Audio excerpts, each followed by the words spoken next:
2021년 새해 들어서도 우리 증시가 무섭게 오르고 있습니다. 물론 개인 투자자들 입장에서는 상당히 반가운 일이지만 한편에서는 너무 많이 올라서 걱정이 되는 것도 사실인데요. 설상가상으로 어제 금감위가 더 이상의 공매도 금지 연장은 없다라고 못을 박았습니다. 고민이 깊어지고 있는 동학개미 세력을 위해서 오늘 한국경제신문의 한상춘 논설위원과 이야기 나눠보도록 하겠습니다. 안녕하십니까? 네, 안녕하십니까? 자, 블루웨이브 달성에도 3일 연속 상승했던 뉴욕 증시가 오늘 첫 거래일, 이번 주 첫 거래일을 맞아서 3대 지수 모두 하락 마감했습니다. 증시 상황 어떻게 보셨습니까? 주가가 상당히 민감한 시점에서는 주가의 변동 요인을 인과관계를 정확히 따져야 되는데요. 오늘 3대 지수가 떨어진 데에는 아까 전화케어께서 무슨 뉴스인가요? 제가 이렇게 제목은 좀 기억하지 못합니다는 바이든 이렇게 차기 대통령 당선자가 경기 부양책 규모를 좀 크게 할 것이다 하는 네. 이 요인이 가장 크게 작용했다 이렇게 보겠습니다. 일단은 정책 불안이 어제 더 가중됐죠. 그래서 트럼프 대통령이 취임식에 바이든 후보 취임식에 당선하지 않겠다 하는 이런 내용 때문에 정책 혼란이 이번에 의회 점령에도 불구하고 더 이렇게 확산되지 않겠느냐 하는 이 시각이 미국 증시를 끌어내렸다 이렇게 볼 때 있습니다. 지금 트럼프 탄핵의 급부상 문제가 지금 제기되고 있지 않습니까? 네. 그래서 조기의 탄핵 소추를 통해서 사실 최소한 바이든 정부가 출범하기 전까지는 이렇게 거의 가다가 잡고 기간상의 문제라면 트럼프 대통령이 퇴임 후에도 4년 후에 또 다시 트럼프 대통령의 재선에 돼서 미국에 이렇게 가져갈 수 있는 혼란을 이렇게 근본적으로 이렇게 자르기 위해서 퇴임의 탄핵 문제가 나오는데요. 이 문제에 대한 트럼프 피즘의 지지자들, 포퓰리스트들의 굉장히 반대하는 입장이거든요. 여기에 트럼프 대통령이 이렇게 20일 바이든 대통령의 취임식에 사실 있을 수 없는 전직 대통령으로 참여하지 않는다는 걸 선언했던 거거든요. 이런 것이 전반적으로 취임식 당일에 2차 반란, 미 의회 점령 사건보다 더 큰 2차 반란이 있지 않겠느냐 하는 이런 예상이 사실 미국의 주가를 떨어뜨리는 요인 중에 하나였다 이렇게 됐습니다. 그러다 보니까 바이든 차기 정부 입장에서는 누누이 말씀드렸다시피 어떤 경제 정책 이런 거 관계없이 바이든 국가, 트럼프 국가로 분류됐던 이게 화합과 통합을 해야 거기에 무슨 민주주의든 시장 경제든 경제 정책이든 되는 거 아니겠습니까? 양분화되면 지금 대선에서 7천만 표 이렇게 서로가 이렇게 얻은 상태에 이렇게 보면은 만만치 않은 문제거든요. 화합과 통합이다 보니까 결과적으로 보면 당초의 2조 한 이상의 경기 부양책보다 더 크게 경기 부양책을 칠 것이다 하는 이 측면이 미국의 국채 금리를 끌어올렸고 이것이 사실 유동성 문제라든가 이런 측면에서 결과적으로 보면 상당 부분 인플레 기대 심리라든가 그 다음에 명목금리를 끌어올리게 되는 배경이거든요. 그래서 10년물 미국의 국채금리가 1.13%까지 급등해서 예. 달러가 블루웨이브 달성에도 불구하고 달러 가치가 강세가 되는 이런 모습을 보였다 이렇게 보였습니다. 우리가 비트코인이 이렇게 오늘 15% 정도 영국의 금융 당국자의 강한 경고, 굉장히 강하게 경고했습니다. 그래서 15% 떨어진 문제가 미국 증시라든가 미국의 달러 가치에 부분적으로 영향을 미쳤지만 사실 그것이 주요 요인이 아니라 미국의 정책 불안이라 이것의 해소 차원에서 대규모 경기 부양책의 규모에 따른 미국의 시장 금리 올라가 달러 가치 강세돼 이런 문제가 컸다 이렇게 됐습니다. 그리고 새해 들어서 블루웨이브가 되면 많은 사람들이 증시의 빌미가 되고 특히 달러가 약세가 돼서 원달러 환율이 이게 두 자릿대에 들어가지 않느냐 하는 네. 이런 쪽에서 이 방송을 통해서는 작년 코로나 이후에는 전부 달러 강세를 예상했지만 이 방송을 통해서는 달러 사지 마십시오. 달러 가치가 많이 떨어집니다. 실제로 많이 떨어졌고요.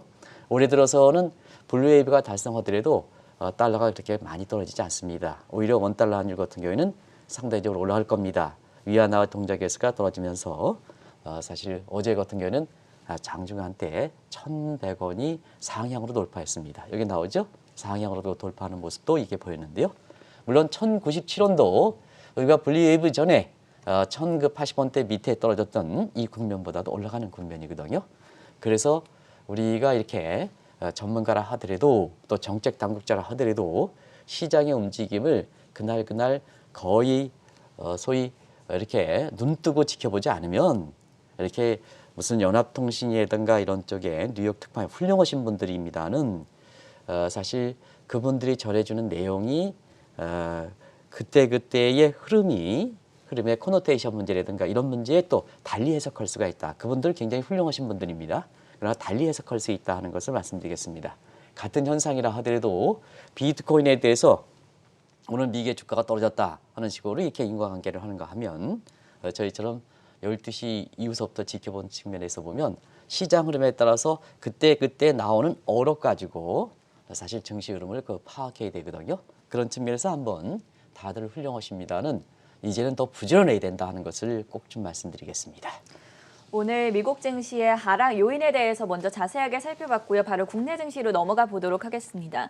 어제 코스피 지수 하루 변동폭이 상당히 드라마틱했는데요. 앞으로 증시 움직임에 많은 변화가 있을 거라고 예상이 되는 대목이 아니었겠습니까? 네, 한국 증시가 가보지 않는 길을 가고 있죠. 네. 일단은 그 코스피 지수가 새해 들어서 꿈의 지수로 하는 3,000포인트를 넘어섰죠. 그렇죠. 그리고 어제 같은 경우에는 그제가 되겠죠. 그제 같은 경우는 코스피의 하루 변동폭이 상승폭이 1,120포인트 네. 정도 되고 지금 그 전 앵커 말씀대로 어제는 사실 아침 방송도 그런 쪽으로 이렇게 얘기했습니다는 개인들이 그 거품을 쓸어 관리할 때다 하는 이런 쪽의 말씀을 드리고 정책 단계에선 섣불리 시장이 아주 민감할 때 섣불리 어떤 의사든 간에 시장에 영향을 줄 수 있는 얘기에 대해서는 신중을 기해야 된다 하는 이런 쪽의 그 말씀을 이렇게 드렸는데요. 경우에 따라서는 섣불린 말 한마디에서 제이노믹스 문재인 정부의 경제정책에도 치명적으로 타격을 줄 수 있다 하는 이런 쪽의 방송을 말씀드렸는데요. 어제의 그 공매도 사실 이렇게 금지 기한이 지금 동학개미를 비롯해서 아주 이슈가 되고 있는데요. 이거에 따라서 더 이상 연장이 어렵다. 다시 말하면 공매도가 재개될지 모른다 하는 이런 쪽이 하루 변동폭을 코스피 변동폭을 170포인트 왔다 갔다 한 모습이 아닌가 생각합니다. 그래서 상당히 이런 것이 가보지 않는 길이죠. 3,000포인트 가보지 않는 길이고 하루에 상승폭도 120포인트 상승한 것도 가보지 않는 길이고 하루에 코스피 변동폭이 170포인트 됐던 것도 가보지 않는 길이고 요거를 정책 당국자분들한테 꼭 좀 말씀드릴게 소로스 가스 가지고 얘기하겠습니다. 소로스 가스 가면 사실 이렇게 새로운 조짐이 나타났을 때는 특정 사건을 계기로 해서 사실 주가가 순간 폭락될 수가 있습니다. 그래서 이후에 이렇게 경기가 이렇게 받쳐지면 3차 랠리가 진입할 수 있어도 이건 3차 랠리는 뭘까 하는 측면은 다시 한번 좀 말씀드릴게요. 네. 코로나 직후 이후에 미 대선 기간 동안에 1차 랠리였었죠. 그다음에 미 대선 이후에 지금까지 2차 랠리라 본다면 신중년 들어서 주가가 올라간다면 그게 3차 랠리에 된다. 근데 그 3차 랠리가 되려면 자 지금은 증시가 이렇게 거품이라 하더라도 거품을 왜 이렇게 하락시키는 측면에서 왜 이렇게 규제를 해야 됩니까? 거품 해소가 그게 해소가 그 방법이 있는 게 아니거든요. 네. 증권에서는 오히려 경제 펀더멘탈을 올리면 지금 주가가 올라온 상태 경제 펀더멘탈을 올리면 서로 선순환 효과가 나는데 왜 주가가 올라간다고 해서 과거의 관념대로 해서 가격을 떨어뜨려야 그게 뭐냐? 그게 왜 증시가 안정됐다고 하고 거품이 해소됐다고 하는 겁니까? 그건 잘못됐다는 얘기입니다.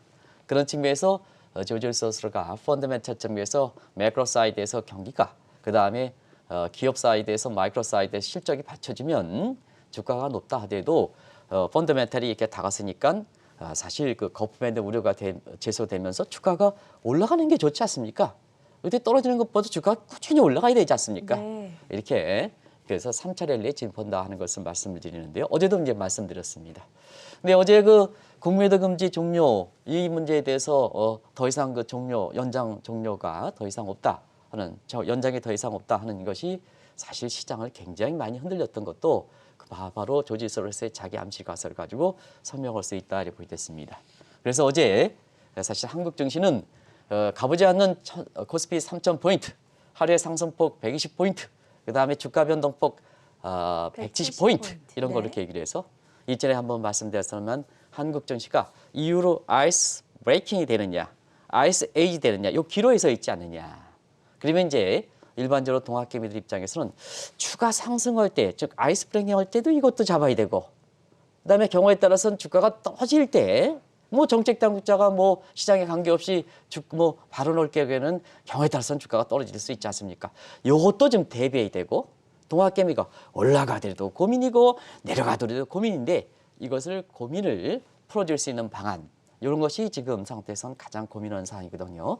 오늘 그렇게 전원켜도 이와 관련된 주식이 아마 나름대로 주식 투자했다면 고민됐을 수 있는 사항입니다. 아마 전앵커 같은 경우에는 시청자분을 위해서 증시를 좀 경제 지식이 높다 하더라도 이렇게 시청자분의 공정한 방송을 위해서 주식을 투자를 하지 않는 걸로 알고 있는데요. 네. 주식 투자하는 입장에서는 누구나 지금 시점에서는 올라가는 것도 잡아야 되고 그러나 떨어지는 것도 이렇게 대비해야 되고 이런 때가 지금의 그렇죠. 가보지 않는 길에서 최대 고민 상황이 아닌가 하는 생각이 듭니다. 말씀해주신 대로 아이스 브레이킹과 아이스 에이지 이 두 가지를 모두 대비할 수 있는 주식이 무엇인지 궁금한데요. 아무래도 중국 주식이 아닐까 싶습니다. 이 부분에 대해서도 설명 부탁드릴게요. 지금 올라가는 부분에 대해서도 가장 영향을 우리가 많이 받을 수 있고 향을 네. 할 수 있고 내려가는 부분에서 저평가돼 있다면 그거에 대해서 대체 수단이 될 수 있고 그다음에 한국의 공매도 문제지 사실 공매도에서 해소가 그게 영향을 받지 않는 것이 해외 주식 투자들입니다. 그래서 지금의 고민 사항을 그런 각도로 풀어준다는 측면에서 한번 중국을 경제를 보겠습니다. 일단 중국 경제 보면 올라갈 때 가장 혜택을 받을 수 있는 것이 한국이죠. 그런 상태에서 중국 경제를 한번 보겠습니다. 중국 경제 코로나 사태 후에 V장 반등 누차에 말씀드렸죠. 그래서 작년 코로나 직전에 이렇게 1, 4분기 같은 경우는 고성장의 후유증, 그 다음에 코로나의 초기 충격 이것 때문에 작년 1, 4분기에 마이너스 6.8%까지 떨어지다가 그 이후에 시진핑의 경제 재개 가장 빨리 하는 이런 상태고 2차 방역의 성경하는 관계로 해서 중국 경제가 빨리 회복됐죠. 그래서 2, 4분기에 3.2%, 4, 4분기에 3분기에 4.9%, 그다음에 지금 4, 4분기의 성장률이 이번 1월 중순경에 밝힐 거로 봅니다. 네. 중국은 통계청이 국가 통계는 하나이기 때문에 신속히 잡아가지고 이렇게 하거든요. 그리고 미국처럼 그렇게 뭐 잠정치, 속보치, 뭐 확정치도 없습니다. 한번 발표하면 뚝 끝나는 겁니다. 그래서 1월 중순에 나올 거로 대충 한 6%로 보고 있습니다. 그리고 누누이 말씀드린 올해 성장률 보면 8%죠. 근데 이렇게 성장하는데 사실은 한국 입장에서는 중국이 이렇게 성장하면 한국 경제 입장에서 제일 좋죠. 우리 수출도 이렇게 잘 나가는 것도 그런 측면에 하나로 이렇게 생각하거든요. 네. 그래서 추가 상승에 따른 대비할 수 있다는 측면을 할 수가 있다는 얘기입니다. 근데 이제 떨어질 때 대체 차원에서 보면 자, 중국이 똑같이 한국과 똑같은 이렇게 주가가 올라갔으면 대체 수단이 안 되는 거죠. 근데 중국이 이렇게 성장이 된데도 불구하고 주가는 반영하지 못했습니다. 한번 주가 이렇게 상황을 보겠습니다. 중국 경기가 펀더멘탈 중에서 V장 반등했습니다는 자, 한국은 3월 중순에 코스피가 115% 올랐는데 상해 지수는 34% 아주 저평가되어 있습니다. 그래서 한국에서 추가 하락된다면 중국 주식을 사놓으면 대체 수단이 되는 거죠. 네. 그래서 왜 이렇게 중국이 작년에 V장 반등에도 불구하고 역시 이렇게 주가에 반영하지 못했다는 측면은 역시 미국의 월가의 영향을 가장 적게 받았다는 얘기입니다. 그게 미국의 월가는 나스닥을 중심으로 해서 올랐거든요. 근데 나스닥 부분에 대해서 이 동조화 내지는 전염 효과 이렇게 했을 때 중국의 첨단 기술을 트럼프 정부가 집중적으로 규제하다 보니까 그렇죠. 나스닥이 이렇게 대형 기술주 올라가는 부분을 중국 증시가 가장 향유하지 못하는 상태에서 사실 저렇게 저평가 국면이 나왔다는 얘기입니다. 문제는 올해 고성장하고 그다음에 시진핑이 14차 5개년 계획과 그다음에 2030년 장기월 추진할 때 가장 주력 과제가 사실 쌍순환 전략이라든가 홍색 공급망에서 불균형을 해소하는 거거든요. 네. 그동안은 중국이 수출의 지향적 전략을 취했지 않습니까? 수출 지향적 전략을 취하는 것에서 수출과 관련돼 있는 기업들은 굉장히 고하고 나머지 계층들은 굉장히 불균형이 많이 됐던 상황이거든요. 그래서 불균형을 해소하기 위해서 40시간의 성장 전략을 바꿔간다 하는 입장이거든요. 이런 것이 사실 두 가지 가능성, 우리가 추가적으로 더 상승할까 하는 측면에서 동학개미가 향유하고 그다음에 경우에 따라서는 정책 당국의 섣부른 규제에 의해서 주가가 떨어질 부분에 대해서 대체 수단으로 중국을 이렇게 보완할 수 있는 이런 쪽으로 갈 수 있는 가능성이 높다는 측면에서 중국 주식이 지금 그 대안으로 제시될 수가 있다 이렇게 볼 수 있습니다. 방금 위원님께서 말씀을 해주셨지만 중국 경제가 높은 성장률이 예상이 된다는 점, 그리고 수출에서 내수 위주로 쌍순환 전략으로 바뀌는 점이 우리 경제와 증시 입장에서도 좋을 것 같다라고 말씀을 해주셨는데 어떤 부분에서 호재로 받아들일 수가 있는 겁니까? 일단은 중국이 고성장하면 네. 한국 입장에서는 그만큼 사실 수출의 향유가 되죠. 왜냐하면 한국에 대한 수출 비중이 25% 정도 되니까. 그렇죠. 그래서 우리 증시가 추가 랠리를 할 때 가장 추가 랠리의 가능성을 높여주는 것이 중국 경제 고성장이다 이렇게 보겠습니다. 또 한 가지는 중국이 한계 수출을 더 끌어들이는 데 있어서는 어떠냐 하면 사실 그 성장 전략이 수출 지도에서 수출 주도를 이렇게 가면 우리와 같이는 수출의 경합 관계에서 마찰이 되는 거죠. 근데 중국이 주변의 세 확장 차원에서 바로 47년 만에 성장 전략을 내수 위주로 바뀌는 측면이거든요. 그런 것이 뭐 아시겠습니다는 사실 쌍순환 전략이라든가 그다음 홍색 공급화 전략이다 이렇게 보겠습니다.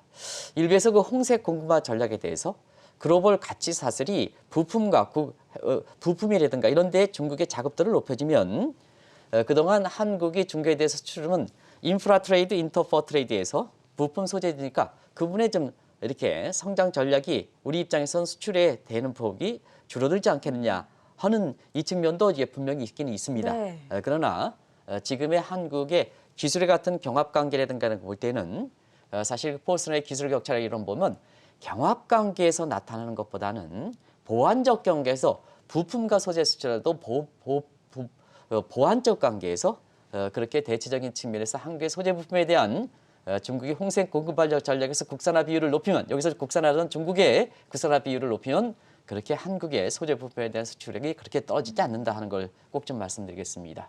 과거에 이렇게 이론에서 이렇게 보면 기술 격차, 포스트의 기술 격차 보면 사실 그런 측면에서 기술의 격차 수준이라든가 이런 측면은 충분히 감안해야 되거든요. 네. 근데 이제 우리 입장에서는 지금의 중국 입장에서 우리에 보면 삼성전자 이번에 CES에서 보면 삼성전자가 보여주는 기술, 그다음에 현대차가 보여주는 기술 이것은 사실상 나머지 범용 표준화된 기술에 있어서는 중국의 격차가 많이 줄어들다 하더라도 우리가 선도하는 측에서 보면 예. 중국보다 완전히 앞서가는 측면이거든요. 근데 지금의 한국의 주가라든가 한국의 수출을 주도하는 거에 없었습니까? 삼성전자라든가 현대차 같은 이런 업종이 아니겠습니까? 그리고 대표적으로 보면 사실 조선업종을 들겠습니다. 네. 지금 조선이 강하게 한국을 추월 입장이었지 않습니까? 근데 그동안에 이렇게 조선에 관련돼서 시주선이라든가 고급 이렇게 고부가치 선박 같은 경우에는 써보니까 중국 못 믿겠다. 네. 한국에 했다. 그래서 다시 한번 한국의 조선 수지 관련해서 굉장히 세계 1등으로 부각되는 그런 측면이 되겠죠. 그런 측면에서 이렇게 전문가라 하더라도 과거의 이론에 집착해서 이런 것을 해석하면 안 된다는 걸 말씀드리겠습니다. 경쟁보다는 보완적 관계라는 보완적 관계가 아직까지 말씀이시죠? 있다는 얘기입니다. 네. 그래서 특히 우리가 증시에서 주도하는 지금 대형 기술주 이런 주도하는 삼성전자라든가 현대차라든가 이렇게 대우 해양조선 지금 현대중공업을 넘어갔죠. 네. 이런 데 있어서는 사실 우리가 엉뚱하게 기술 격차가 더 벌어지는 양상도 벌어지고 있다. 그런 측면을 좀 말씀드리겠습니다. 그래서 소재 부품에 대해서 중국이 세계 가치 사슬의 중심으로 자급도를 끌어올린다 하더라도 우리 수출이 그렇게 이렇게 줄어들지는 않을 것이다 이렇게 보겠습니다. 그러다 보니까 중국이 고성장하면 한국의 수출이 증가하는 상태에서 성장률도 내수를 중심으로 하니까 수출은 더 증가하죠. 그러다 보니까 사실 우리 입장에서는 3차 랠리의 가능성을 더 높여주는 것이 중국의 성장이고 그다음에 우리가 설령 주가가 떨어지면 중국의 주가는 고성장에서 주가 저평가되어 있으니까 중국 주식을 사놓으면 한국 주식이 주가가 떨어질 때 대체수단이 될 수가 있다는 얘기입니다. 그런 측면에서 이렇게 중국의 지금의 주가 수준 여부와 관계없이 그런 측면을 잘 보실 필요가 있다. 특히 올해 같은 경우에는 네. 한국이 아이스 브레이킹과 아이스 에이지의 갈림길이 있어서 두 가지 문제를 이렇게 극복할 수 있는 이렇게 해결할 수 있는 대안적 측면에서 중국을 좀 보실 필요가 있다는 걸 말씀드리겠습니다. 위안화 가치에 대해서도 상당히 궁금한데요. 올해 초 들어서 달러당 6.5 위안선이 벌써 깨지지 않았습니까? 네, 중국의 위안이 빨리 절상되면 네. 그만큼 해외 자본이 중국으로 많이 들어간다는 얘기죠. 그렇죠. 그렇기 때문에 중국의 주가가 경제 여건과 달리 불균형이 되니까 만약에 한국 주가가 사실 떨어질 때 대체수단으로 중국을 잡아놓으면 예. 대안수단이 될 수가 있다는 얘기입니다. 그런 측면에서 시청자 여러분 원달러 환율과 여부와 관계없이 중개 위안 환율은 빠르게 절상되고 있습니다. 우리가 보면 중개 위안화율이 지금 6.48 정도 됩니다. 어제 조금 절하고시에서 조금 올라가긴 했습니다만 6.48. 다시 말하면 1달러 6.5 위안선이 깨졌습니다.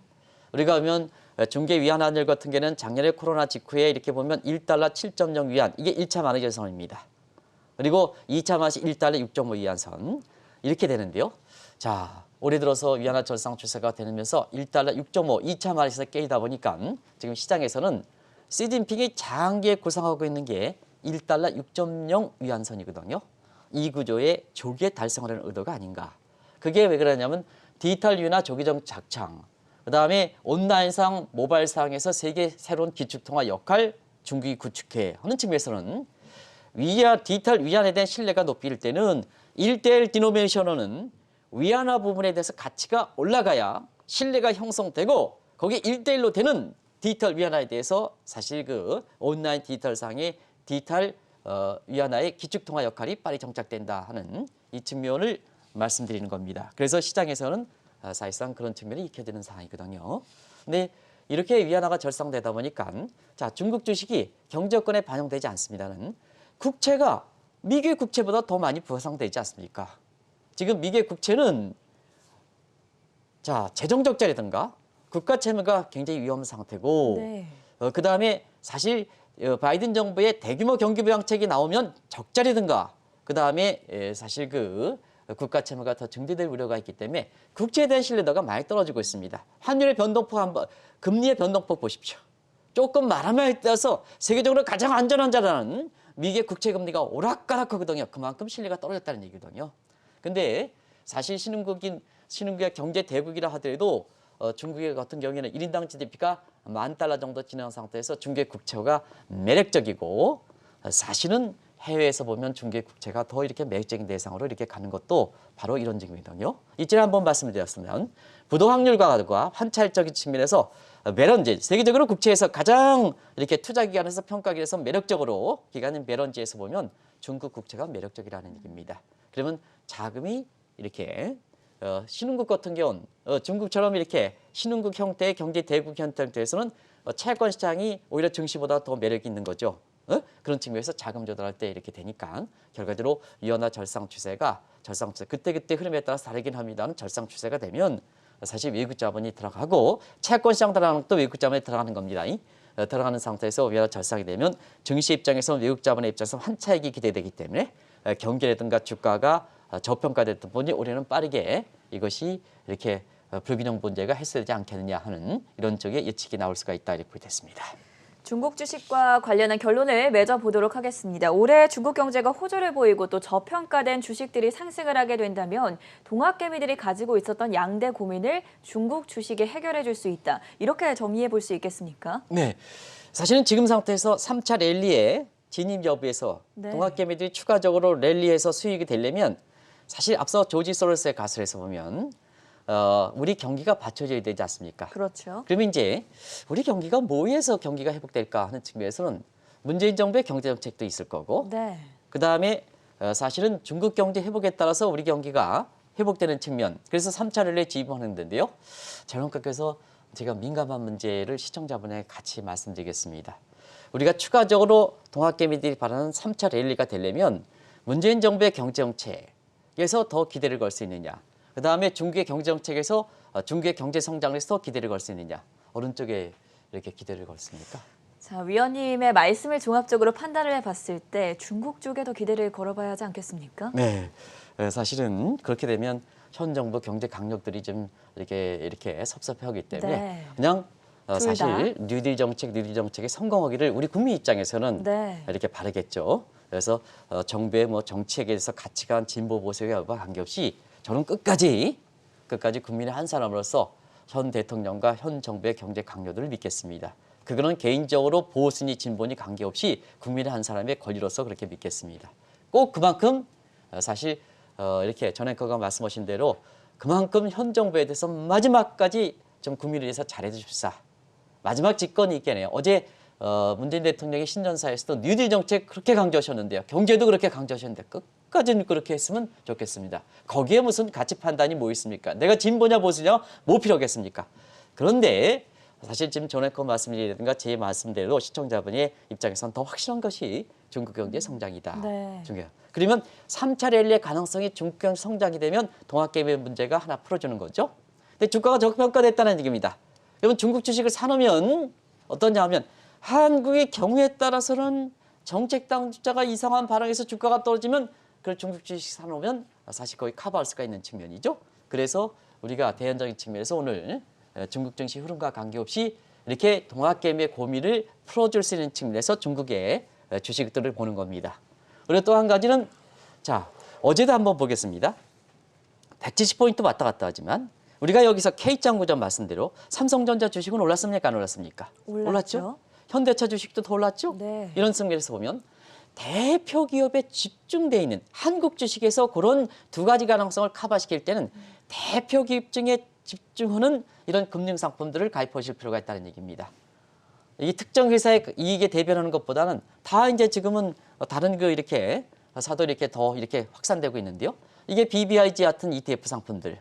어제도 이 170포인트가 왔다 갔다 하는 상태에서 삼성전자라든가 현대차 같은 저기에 이렇게 들어가 있는 대표 기업 집중에 투자하는 이러한 기업들은 주가는 올라갔지 않습니까? 네. 그리고 배당 투자입니다. 배당 투자. 그래서 배당을 많이 주는.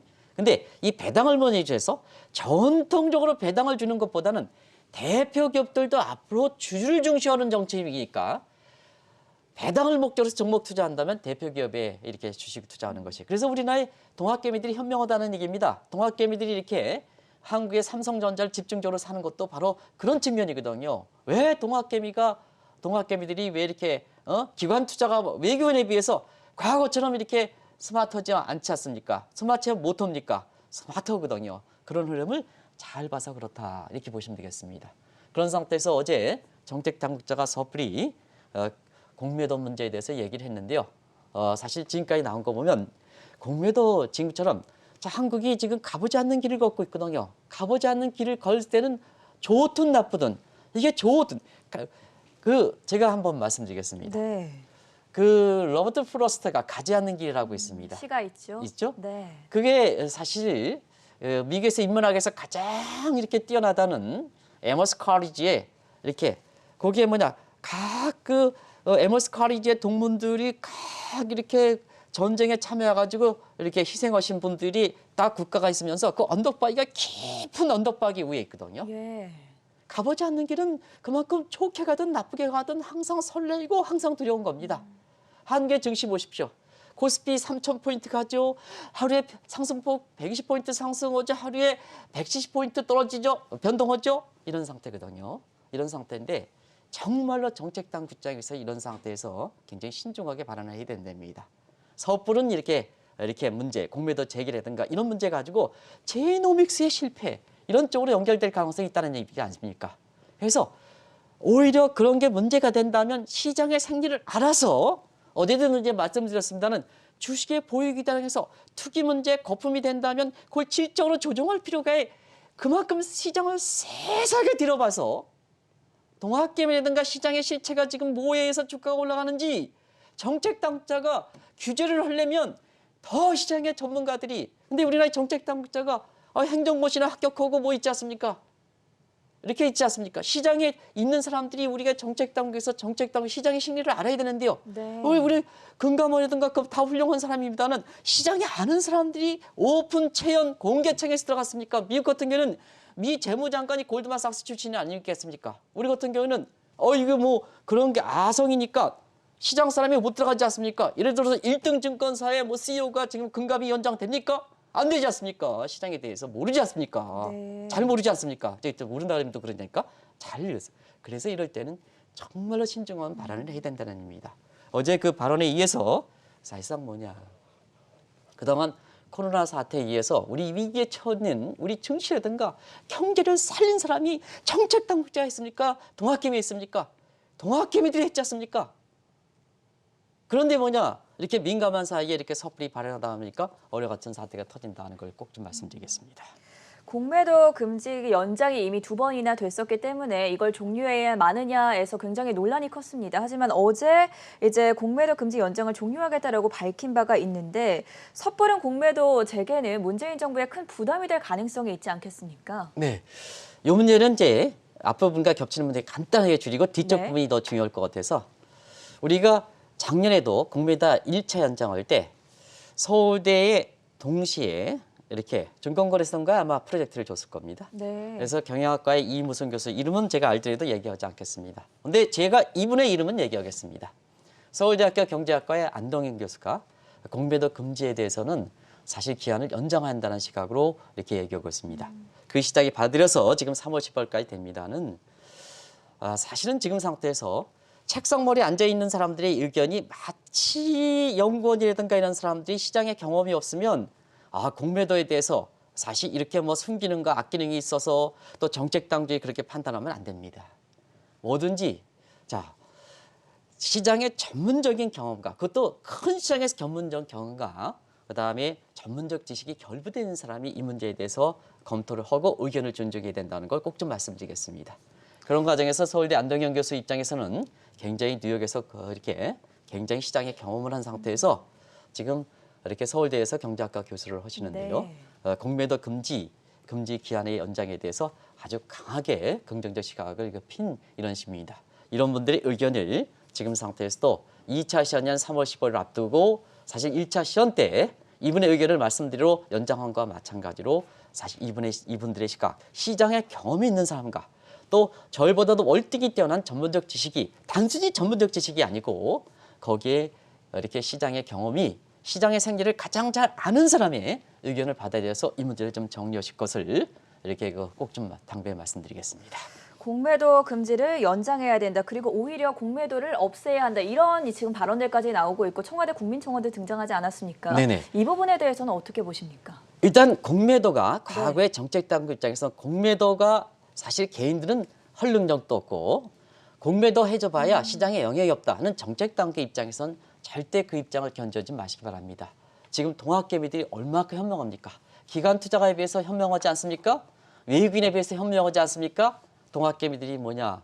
지금에 보면 가장 본질적 문제를 파고들어서 사실 시장을 끌어올리지 않습니까? 그래서 공매도에 능력이 없다는 과거의 시각대로 이렇게 정책당국에서 이것이 2차 연장이 되면 이것을 재개하겠다, 더 이상 연장하지 않고 이런 것은 사실 이렇게 바람직하지 않다 해서 개인 투자가 소위 동학개미의 인식을 이렇게 상당히 재편할 필요가 있다는 걸 말씀드리겠습니다.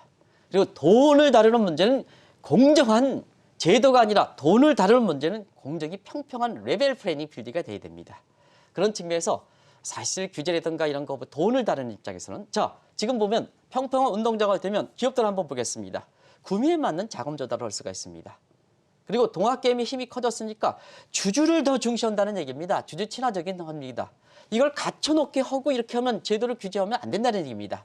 그리고 동학개미 입장에서는 자 주가가 내가 잘 판단하느냐 여부에 따라서 굉장히 많이 올라가고 굉장히 떨어지니까 보다 경제 전문적인 지식을 더 갖추고 그다음에 내가 투자하는 기업에 더 세심하게 해서 자기 책임의 원칙을 더 이렇게 활성화시킬 수 있다는 얘기입니다. 네. 그리고 우리 경제 전체에서 보면 기업들의 신진대사가 이루어져서 자, 한 위에 조기노화 왜 조기노화가 됩니까? 제도 측면에서 규제를 시키고 뭐 하니까 조기노화 조로한 문제가 발생하지 않습니까? 경제 신진대사를 이렇게 돼서 신진대사가 모험성 자금들을 대의되죠. 그런 측면에서 사실 조라를 방지할 수 있는 측면이다 이렇게 보겠습니다. 그리고 제발 기관들의 롱숏 전략 같은 양매도 전략 같은 한계에서 보면 주가 흐름을 갇히게 하는 이러한 전문가들이 있습니다. 한때 이런 전문가들이 굉장히 성과가 좋다 해서 이렇게 되는데요. 갇히게 하면 한계 증시가 올라가야지 증시 발전이 되지 않습니까? 지난 2017년 이후에 3,000포인트까지 무려 14년의 기간을 경과했습니다. 네. 그 대표적인 게 기관 투자가 레벨 플래닝이 갖추지 않은 상태에서 롱숏 전략이 나오고 양매도 전략이 나오고 그런 사람이 높은 성과가 되니까 갇혀 있으니까 한국 증시 발전이 안 된 거죠. 어쨌거나 증시 발전은 코스피지에서 나타나는 거 아니겠습니까? 그래서 이런 사람들한테는 이런 사람을 건져내는 게 좋다는 건 꼭 좀 말씀드리겠습니다. 한국 증시 발전은 경제 실상이 반영되는 얼굴이니까 주가는 올라가야지. 이게 범위에서 갖춰놓으면 안 된다는 걸 꼭 좀 말씀드리겠습니다. 그래서 지금 이러한 그 대목에 어렵게 지금 동학개미들이 나오고 있습니다. 동학개미들이 자 취업 안 되고 경제 여건 안 되고 그런데요. 사실 지금 입장에서 보면 너무 정책 당국자가 우리 부동산 대책과 마찬가지로 증시에 대해서 우월적 입장이다. 우월적 입장을 겸손하게 사용하는 겁니다. 부동산 대책 24번 발표하고 25번을 앞두고 있는데요. 국민들이 뭐라 그럽니까? 정책 당국자에서 겸손한 정책이라는 것은 시장을 알고 시장의 생리를 무엇보다 알고 하는 게 그게 바로 우월적인 입장에서의 국민의 신뢰받는 이렇게 정책 당국자 이 모습이다 이렇게 보겠습니다. 그래서 누님 말씀 어렵게 동학개미들이 크고 있습니다. 주식 대중화, 민주주의가 시장 경제 활성화되는 레벨 플레이이 빌려야 됩니다. 그런 측면에서 제도 측면에서 레벨 플레이과 함께 이 동학개미를 우리가 잘 성장시켜야 되지 않느냐. 어렵게 자란 그린슛을 골든골로 만들어야지 여기에 섣부른 규제에 의해서 옐로우 윗을 만들면 자, 한국이 다시 퇴보된다. 그런 걸 꼭 좀 정책 당국 입장에서 이 결정을 물론 이제 유연한 입장으로 이게 보이고 있습니다는 제발 국민의 한 사람으로서 이 문제를 방송을 하는 입장에서 꼭 좀 당부해드리겠습니다. 네, 고민이 깊어지고 있는 동학개미 운동 세력을 위해서 오늘은 중국 주식에 대한 매력도와 그리고 공매도 금지 연장과 관련한 이슈에 대해서 자세한 진단 함께 들어봤고요. 지금까지 한국경제신문의 한상춘 논설위원이었습니다. 말씀 고맙습니다. 네, 고맙습니다.